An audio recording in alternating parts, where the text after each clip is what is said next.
तो hi everyone, कैसे हो सभी के सभी। आज बात करने वाले हैं हिंदी की लास्ट मिनट स्ट्रैटेजी के बारे में। देखो, यहाँ पर तुम्हारे पास ज्यादा गैप नहीं है कि तुम बहुत सारी चीजें पढ़ पाओ। तुम्हें कम समय में सारी चीजें पढ़नी है और सही तरीके से पढ़नी है, और इसके साथ साथ तुम्हें पेपर अटेम्प्टिंग स्ट्रैटेजी भी पता होनी चाहिए। तो सारा का सारा जो फ्लो है ना, वो मैं तुम्हें इस वीडियो के अंदर एक एक करके बताने वाला हूं। टाइम कम है। अगर तुम्हें अब भी लग रहा है कि तुम हिंदी को इग्नोर कर दोगे, जैसे कि तुम पूरे साल भर करते आ रहे हो, तो बेटा हिंदी फिर तुम्हें रिजल्ट के दिन इग्नोर करेगी। ये बात याद रखना। क्यों? क्योंकि मैंने बहुत सारे ऐसे स्टूडेंट्स को देखा जो कि पढ़ते तो हैं बट हिंदी को छोड़ देते हैं, और रिजल्ट में ना हिंदी भी काउंट होने वाली है। अब जब हिंदी काउंट होगी तो मार्क्स हिंदी के अंदर बहुत कम रह जाते हैं। आई होप ये गलती तुम नहीं करोगे। जितना भी समय अभी बचा है उसके अंदर इस स्ट्रैटेजी को फॉलो करके डिटेल में हिंदी पढ़ लोगे। सब कुछ बताऊंगा, कैसे पढ़ना है, अटेम्प्ट कैसे करना है, पहले किस चीज को अटेम्प्ट करना है, सब कुछ बता दूंगा, फ्लो बता दूंगा। बस ध्यान से सुनते चलो। अगले 10 से 15 मिनट के अंदर तुम्हारी हिंदी को मैं सॉर्ट कर दूंगा, खत्म कर दूंगा। सुनो, सबसे पहले बात करते हैं हिंदी के अंदर चार चीजें सबको पता है। जैसे इंग्लिश के अंदर होता है, हिंदी के अंदर भी चार चीजें। जैसे पैसेज है ना, उसकी क्या है मार्किंग 14 मार्किंग। उसके अलावा ग्रामर। अब ये जो ग्रामर है ना, ये हिंदी ग्रामर है, इंग्लिश ग्रामर नहीं है। इंग्लिश ग्रामर तो बड़ी आसान सी होती थी, ये हिंदी ग्रामर है बेटा, इसको हल्के में मत लेना, क्योंकि इसमें बच्चे बहुत गलती करते हैं और ये 16 मार्क्स की है। उसके अलावा राइटिंग जो है सबसे इंपॉर्टेंट तुम्हारे लिए होने वाला है राइटिंग, क्योंकि 20 नंबर का है। अब तुम बोलोगे भैया लिटरेचर तो 30 का है। लिटरेचर जो है ना, उसके अंदर सबके नंबर आ जाते हैं। हिंदी के अंदर नंबर कहां कटेंगे अभी बता रहा हूं।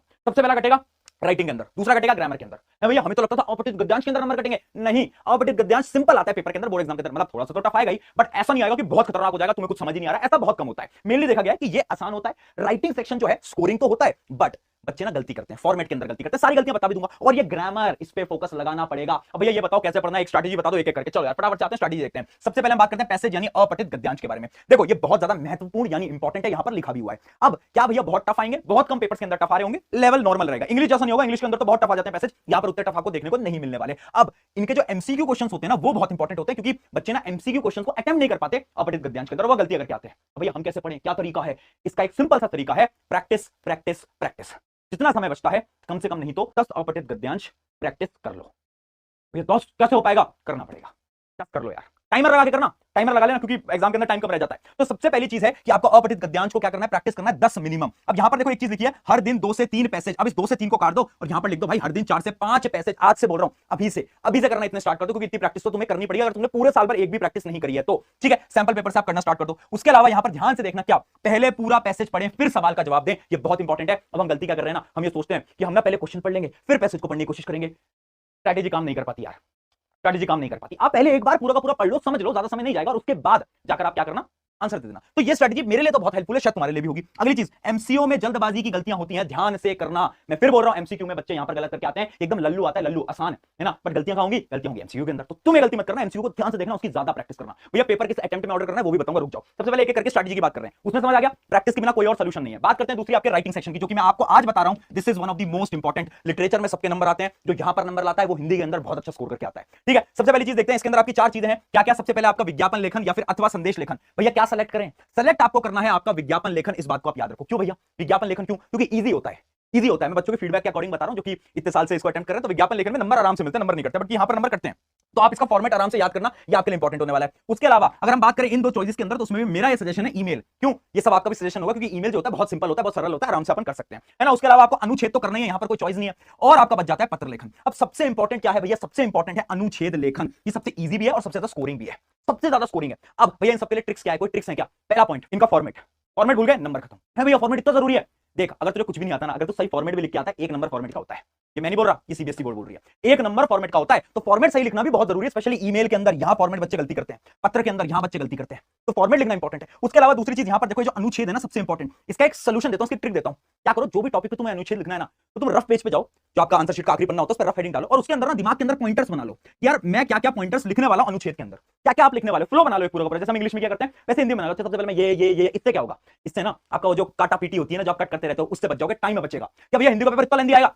नहीं, मेरे नहीं आता। अगर तुम्हें हिंदी लिखने में दिक्कत होती है तो धीरे धीरे हिंदी लिखते हो, तुम्हारे लिए पेपर लेंदी रहने वाला है। पर अगर तुम हिंदी सही स्पीड पे लिख लेते हो, पेपर इजी रहेगा, लेंदी ज्यादा नहीं आता। इंपॉर्टेंट ये है कि आप सारे पॉइंट यहां पर कहां लिख लो, रफ में एक बार लिख लो, ताकि आपके दिमाग को पता चल जाए आप क्या क्या लिखने वाले, फिर आप इजीली लिख पाओ। ठीक है, तो इसके कुछ पॉइंटर जो कि मैं आपको ऑलरेडी बता चुका हूं। पहला है स्पेलिंग मिस्टेक में गलती मत करना। क्या भैया राइटिंग वाले सेक्शन में स्पेलिंग मिस्टेक करेंगे तो नंबर कटेंगे क्या? देखो रियलिटी ये है, नंबर कटते हैं, बट क्या भैया बहुत सारे नंबर करते हैं? नहीं। अगर आप बहुत सारी गलतियां कर देते हो ना, मतलब आपने एक पूरे पत्र के अंदर ही 5-6 गलतियां कर दी, 5-6 मात्राएं गलत लगा दी हैं, तो टीचर आपके आधे से 1 नंबर बिल्कुल काटेगा। पर अगर थोड़ी बहुत है, फिकर नॉट, काम चल जाएगा। अगला क्या है? फॉर्मेट के 1 नंबर बता चुका हूं। ज्यादा कट्स मत लगाना। राइटिंग सेक्शन एकदम स्मूथ दिखना चाहिए, अच्छा दिखना चाहिए, सुंदर दिखना चाहिए। अगर तुमने सुंदर बना दिया ना, अंदर की इंफॉर्मेशन से उतना फर्क नहीं पड़ता। सुंदर दिखना चाहिए, अंदर की इंफॉर्मेशन थोड़ी बहुत ऊपर नीचे होगी, काम बन जाएगा, मार्क्स उतने नहीं कटेंगे। ठीक है, ये हो गया आपकी किसकी? राइटिंग सेक्शन की बात। अब बात करते हैं लिटरेचर। लिटरेचर जो होता है सबसे ज्यादा मार्क्स का आ रहा होता है, बट ये सबसे ईजी होता है यार। क्यों? क्योंकि तुम वही लिटरेचर की किताबें स्कूल के अंदर पढ़ते आ रहे हो, पूरा साल तुम्हें निकल गया, थोड़ा बहुत बहुत तो तुम्हें पता होता है ना, कहानियां वगैरह सब पता होती हैं। अगर नहीं पता है तो अभी भी तुम्हें पता है कि लाली मैम जो है वो मैराथन प्लान करेंगी, तो तुम उनकी देख लेना, लिटरेचर तुम्हारी वहां से एकदम शॉर्ट हो जाएगी। ठीक है, अब देखो यहाँ पर दो कोर्सेज हैं, एक आपका हिंदी ए है, एक आपका हिंदी बी है ना, अलग अलग किताबें हैं दोनों के अंदर। बट एक चीज क्या तुमने नोट करी है, तुम्हारे टीचर ने भी बताया होगा कि जैसे अपना ये कोर्स ए है ना, तो इसमें एक बुक है क्षितिज जिससे कि हमेशा शॉर्ट आंसर्स पूछे जाते हैं, नोट करिए, और दूसरी किताब है कृतिका जिससे हमेशा लॉन्ग आंसर पूछे जाते हैं। सिमिलरली आपका कोर्स बी में सेम ही चीज है कि यहाँ पर जो स्पर्श है उससे शॉर्ट आते हैं और संचयन से क्या आते हैं, आपके लॉन्ग आते हैं, है ना। तो यानी जब आपको पता है कि इन बुक से शॉर्ट आने, इनसे लॉन्ग आने, तो उस अकॉर्डिंग क्वेश्चन की प्रैक्टिस करो ना, उन्हीं क्वेश्चन की प्रैक्टिस करो ना, यानी इस किताब से लॉन्ग करो, इससे शॉर्ट करो। अब आप इन किताबों से बैठ के शॉर्ट आंसर प्रैक्टिस कर रहे हो, उसका क्या फायदा?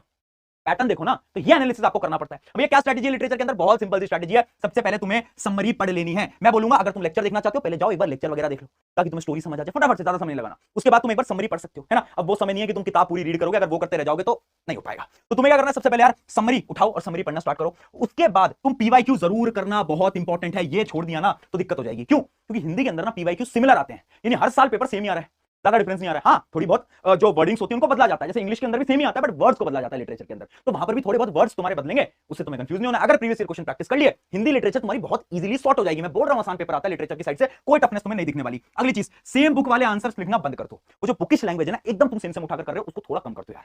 इस समय पर ना एग्जामिनर जब देखते हैं ना कि बच्चा एकदम सेम ही बुक की आंसर को लिख कर आ गया, तो वो समझते हैं यार ये तो रट के आया है, और वहां पर थोड़े बहुत नंबर मतलब उनको अच्छा नहीं लगता। तो मैं आपको इनसाइडर बता रहा हूं कि थोड़ा वो बुकिश वाली एग्जैक्ट लाइन लिखना भी बंद कर दो। अगली चीज क्या है, शुरुआत अच्छी करना। लिटरेचर के जितने भी आंसर है, इंपॉर्टेंट चीज बता रहा हूं, शुरुआत हमेशा अच्छी रखनी है। और कुछ शब्द याद रखो, जैसे इंग्लिश में मैंने बताया था कुछ कीवर्ड याद करने को, याद है? हिंदी में भी कीवर्ड होते हैं, वो याद रखो। कैसे भैया समझ नहीं आया? एग्जांपल दो, एग्जांपल देता हूं। जैसे एक क्वेश्चन है आपका, तो इस क्वेश्चन का जो आंसर है ना, आप पढ़ोगे तो यहां पर देखो मैंने अंडरलाइन कर रखे हैं, जैसे कि ये देखो, ये कीवर्ड है स्वतंत्रता संग्राम, ये क्या है? ये कीवर्ड है। तो ऐसे जो कीवर्ड्स आपको देखने को मिलते हैं ना, इन कीवर्ड्स को अगर आप याद करते हो और एग्जाम के दौरान लिख कर आते हो ना, तो उससे क्या होता है, एग्जामिनर जब आपकी कॉपीज को चेक करते हो, उनको लगता है कि तुमने पढ़ाई करी है, और वहां पर एक टॉपर और एक एवरेज के अंदर फर्क आ जाता है। तो ये बहुत इंपॉर्टेंट है, याद रखना लिटरेचर की स्ट्रेटजी। आई होप आपको समझ आ गई होगी। अगली चीज बात करते हैं ग्रामर की। अब देखो ग्रामर जो है बहुत, मतलब मैं ऐसा नहीं बोल रहा कि ग्रामर बहुत टफ आ जाएगी, तुम्हें डरा रहा हूं, नहीं। बट देखो हिंदी ग्रामर ऐसी चीज है ना जो कि हर किसी के हाथ का खेल नहीं होता। इंग्लिश ग्रामर तो कोई भी सॉल्व कर सकता है, बट हिंदी ग्रामर को सॉल्व करना थोड़ा सा मुश्किल होता है। इसलिए मैं अभी से सजेस्ट कर रहा हूं कि प्रैक्टिस कर लेना यार, है ना। तुम बिना प्रैक्टिस करे ग्रामर जा रहे हो, जैसे कि तुमने इंग्लिश में करा था, काम नहीं चलेगा। हिंदी के अंदर थोड़ी थोड़ी प्रैक्टिस करनी पड़ेगी, प्रैक्टिस कर लो, बहुत इंपॉर्टेंट है। अगली चीज, यूट्यूब ग्रामर की वन शॉट देख लो, ताकि उससे तुम्हें क्वेश्चन समझ आ जाए कैसे आने वाले हैं। उतना भी कर लोगे तो भी इनफ है, बट जितनी ज्यादा प्रैक्टिस यहां पर करोगे भला हो जाएगा, क्योंकि यहां पर ग्रामर वो नहीं है कि 5-6 नंबर की आ रही हो, यहां पर ग्रामर ज्यादा नंबर की आएगी, सबको मालूम है। ठीक है, तो ये आपका क्या हो गया, पूरा पूरा फ्लो हो गया। अब आपके मन में सवाल आ रहा होगा कि अटेम्प्टिंग स्ट्रैटेजी क्या रहने वाली है, कैसे हमें चीजों को अटेम्प्ट करना है। तो वो आप याद रखना। सबसे पहले मैं आपको सजेस्ट करूंगा, बहुत सारे लोग बोलते हैं अपठित गद्यांश को पहले कर लो, बट मेरा ऐसा सजेशन है कि अगर आपको अपना समय लगाना है तो सबसे पहले मोस्ट स्कोरिंग वाले पे लगाओ। यानी तुम जाओ सबसे पहले तो अपना राइटिंग सेक्शन लिख दो, क्योंकि राइटिंग सेक्शन जो होता है ना, अगर तुम शुरुआत में अटेम्प्ट करते हो तो तुम अच्छी तरीके से लिखते हो, सुंदर बनाओगे। तो राइटिंग सेक्शन वाला जो सारा तुमने अटेम्प्ट कर दिया, इजी भी होता है, तुम्हें याद भी होता है, फॉर्मेट दिमाग में याद है।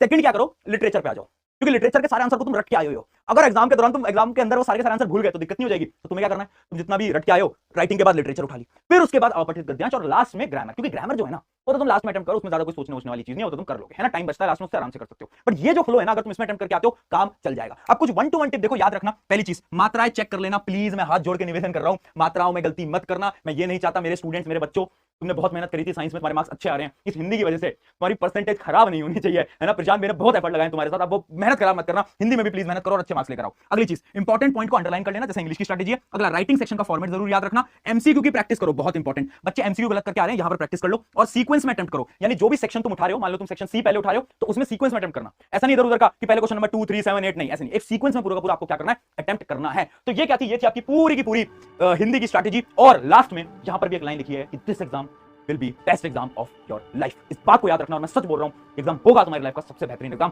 वो सेल्फ कॉन्फिडेंस गिरने मत दो यार। मुझे पता है कुछ एग्जाम तुम्हारे खराब गए हैं, वो कॉन्फिडेंस मत गिरने दो, तुम कर लोगे, तुम्हारे अंदर जुनून है, तुम फाइट मार जाओगे, हिंदी में अच्छे मार्क्स लेकर आओ, जाओ, है ना। और कमेंट में लिख देना, this exam will be best exam of my life. शुक्रिया एवरीवन।